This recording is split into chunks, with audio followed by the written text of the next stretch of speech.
Assalamualaikum warahmatullahi wabarakatuh. Pertama-tama marilah kita panjatkan puji syukur kehadirat Allah Subhanahu wa taala karena telah memberikan rahmat sehingga kita dapat berkumpul pada diskusi kali ini. Perkenalkan, nama saya Dina Agustina yang akan bertugas sebagai moderator. Baik, pada diskusi kali ini kita akan membahas tentang penganggaran budgeting untuk strategik, manajemen strategik, dan pengendalian keuangan financial controlling. Adapun rekan-rekan saya ada saudara Siti Hervina dan saudara Suciati. Baik teman-teman, langsung saja kita mulai ke sesi yang pertama yaitu adalah pembukaan. Sebelum itu marilah kita mengucapkan basmalah bersama. Bismillahirrahmanirrahim. Baik, untuk selanjutnya penyampaian materi yang akan sedikit dijelaskan terlebih dahulu oleh saya. Bagian pertama ini ada pendahuluan. Pencapaian keberhasilan dan kinerja yang baik suatu perusahaan ini tidak dapat dicapai dengan cepat atau instan dalam waktu yang sebentar.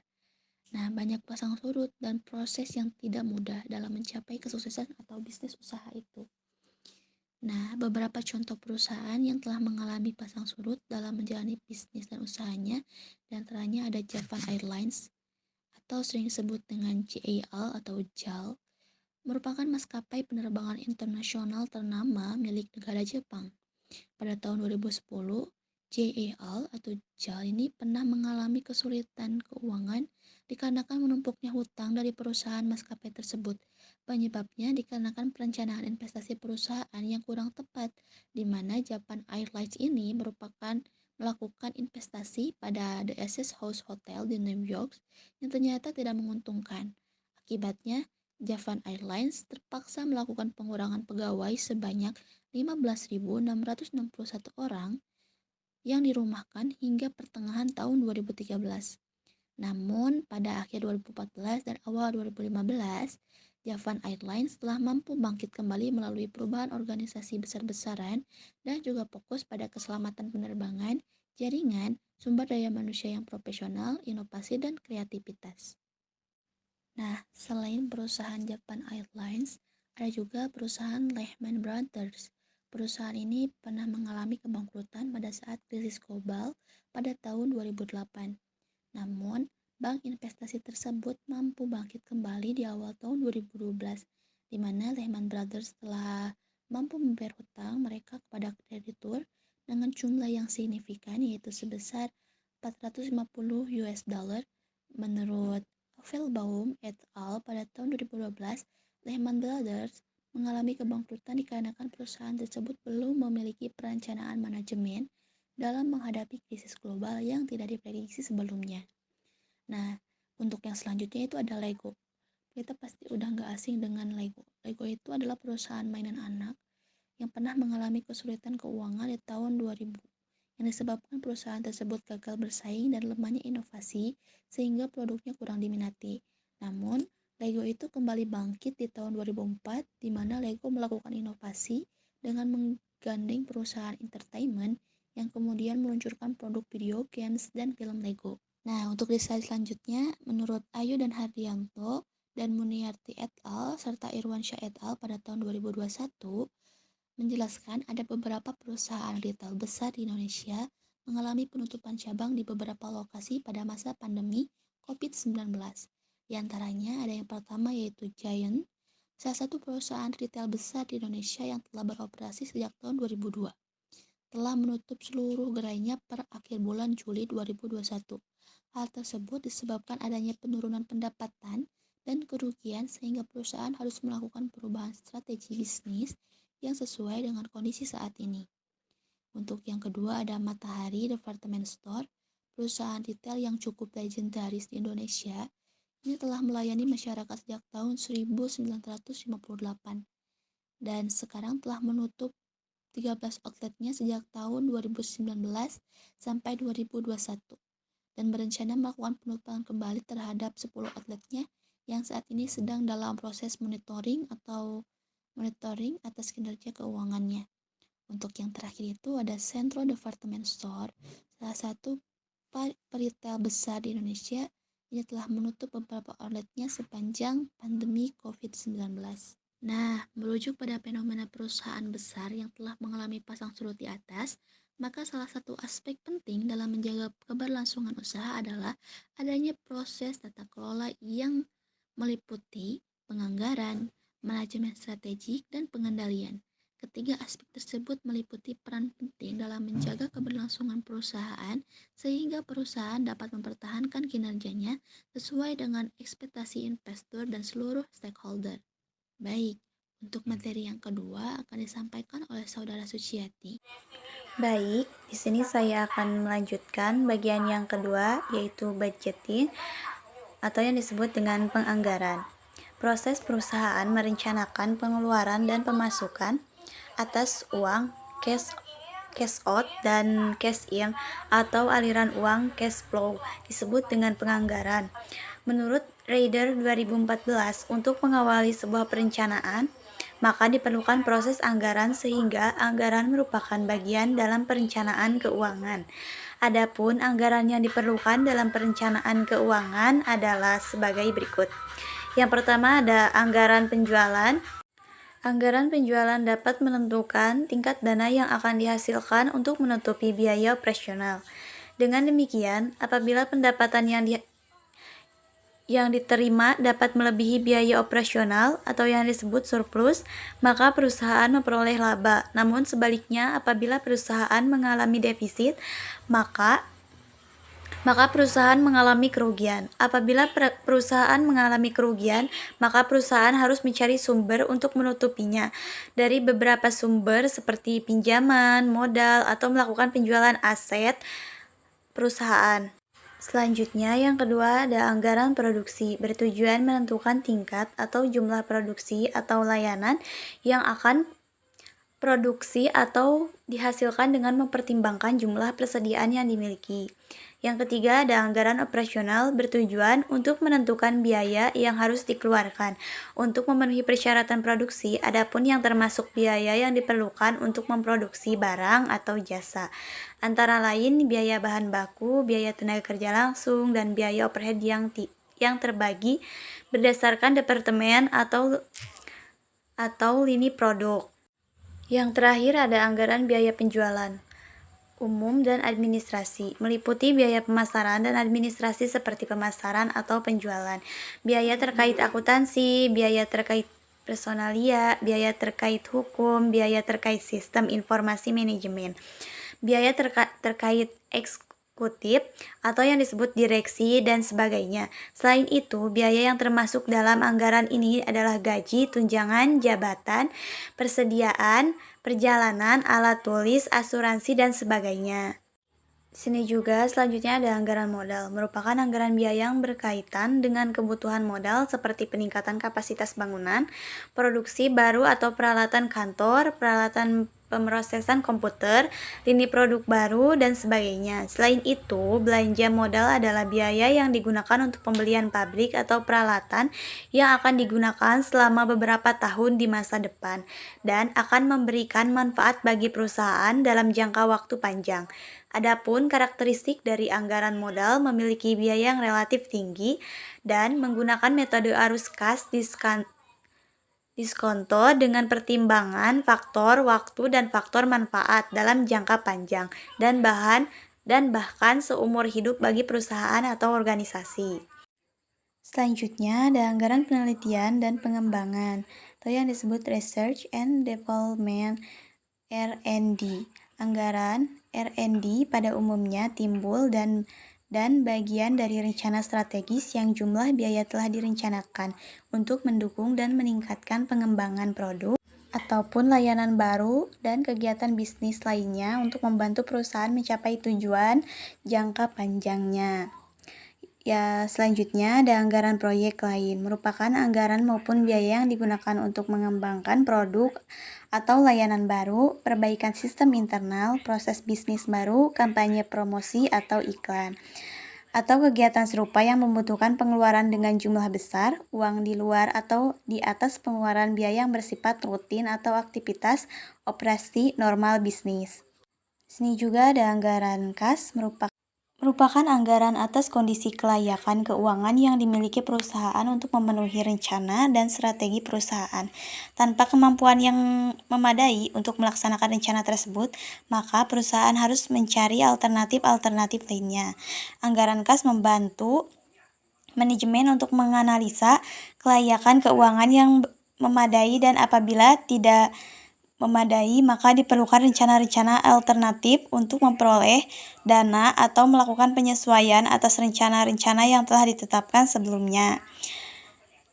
Selanjutnya, laporan keuangan yang diproyeksikan bertujuan menganalisa dan memprediksi dampak dari rencana dan anggaran yang telah ditetapkan manajemen terhadap profitabilitas dan posisi keuangan, termasuk pos-pos kontingensi anggaran.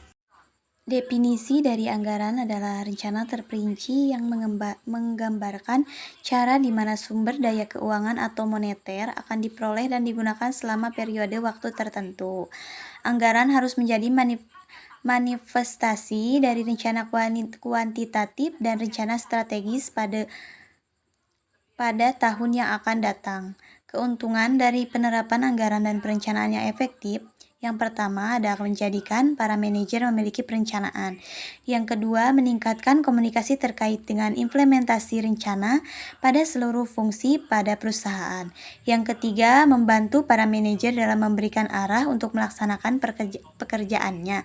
Yang keempat, mengharuskan manajer untuk berpikir ke depan dan mengimplementasikan rencana mereka sesuai dengan komitmen. Yang kelima, membantu dalam memberikan tujuan dan sasaran tertentu yang berfungsi sebagai tolak ukur untuk melakukan evaluasi dari hasil yang dicapai. Yang keenam, membantu dalam mengidentifikasi potensi kendala atau penyebab dari masalah tersebut sehingga dapat dicari solusinya dengan cepat. Yang ketujuh, membantu mengkoordinasikan kegiatan dengan mengintegrasikan rencana dan tujuan dari seluruh fungsi dan unit kerja di perusahaan. Yang kedelapan, memastikan bahwa rencana dan tujuan konsisten dengan tujuan organisasi. Selanjutnya, ada eksistensi dari perencanaan keuangan pada suatu perusahaan adalah salah satu alat manajemen yang dirancang untuk pengambilan keputusan dan evaluasi dari rencana strategis dalam bentuk indikator keuangan tertentu. Selain itu, perencanaan keuangan bermanfaat untuk membandingkan anggaran dan realisasi dari indikator keuangan sehingga membantu mengidentifikasi hubungan antara kegiatan anggaran, biaya, dan hasil. Hal tersebut bermanfaat untuk menganalisa proses mana paling mahal dan tidak efisien, sehingga manajemen dapat mengambil keputusan untuk mengurangi atau menghilangkan pekerjaan yang tidak perlu dalam rangka meningkatkan produktivitas. Terima kasih kepada Saudara Suciati yang telah memaparkan materi kedua. Untuk pemaparan materi ketiga itu akan disampaikan oleh Saudara Siti Hervina. Waktu dan tempat dipersilahkan. Baik, selanjutnya saya akan menjelaskan tentang budgeting atau penganggaran, strategi manajemen, dan financial controlling atau pengendalian. Penganggaran adalah proses mengalokasikan sumber daya keuangan suatu perusahaan atau organisasi yang selanjutnya diturunkan ke seluruh unit kerja maupun fungsi-fungsi baik berupa kegiatan bisnis maupun investasi. Contohnya antara lain evaluasi indikator keuangan periode sebelumnya, melakukan proyeksi untuk penjualan, kemudian biaya operasional baik berupa biaya tetap, biaya variabel, dan semi variabel, dan lain sebagainya. Tujuannya yaitu untuk memastikan seluruh unit kerja dapat menghasilkan laba sesuai dengan ekspektasi dari stakeholder. Adapun definisi dari strategi adalah proses pengambilan keputusan yang mengatur kegiatan bisnis dan investasi perusahaan maupun organisasi yang telah ditargetkan pada hasil tertentu. Contohnya yaitu strategi untuk retensi pelanggan, strategi untuk meningkatkan kemampuan operasional, dan strategi untuk pengembangan sumber daya manusia.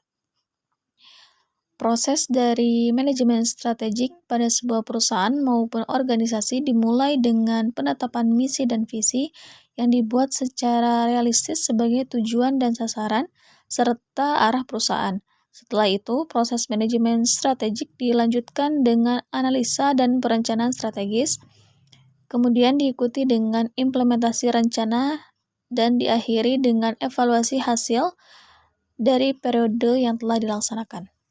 Selanjutnya ada peran manajemen strategik dan penganggaran. Untuk manajemen strategik, dirancang untuk menetapkan tindakan perusahaan, mengidentifikasi strategi yang akan digunakan untuk bersaing di pasar, dan bagaimana mengatur serta mengukur kegiatan internalnya. Untuk penganggaran digunakan untuk mengalokasikan sumber daya keuangan perusahaan yang tersedia secara efisien dan untuk memantau kinerja manajer dan karyawan. Di sini kan ada gambar mengenai hubungan manajemen strategik, penganggaran, dan pengendalian keuangan. Saya akan bahas satu persatu. Untuk manajemen strategik, itu ada perencanaan untuk keberlangsungan operasional, dan hasil dari manajemen keuangannya itu berupa anggaran operasional atau biaya operasional. Selanjutnya akan dikembalikan lagi ke manajemen strategik berupa perencanaan untuk melakukan perubahan secara bertahap, dan hasil dari manajemen keuangannya itu berupa anggaran modal atau biaya modal, dan akan dikembalikan kembali ke manajemen strategik berupa perencanaan untuk melakukan hal-hal yang baru atau berinovasi. Nah, hasil dari manajemen strategik tersebut adalah strategi dan taktik implementasi. Sedangkan untuk manajemen keuangan, dia hasilnya itu berupa alokasi pengendalian keuangan. Dari taktik dan strategi implementasi tersebut dan alokasi pengendalian keuangan, maka akan menghasilkan strategik dan kinerja keuangan.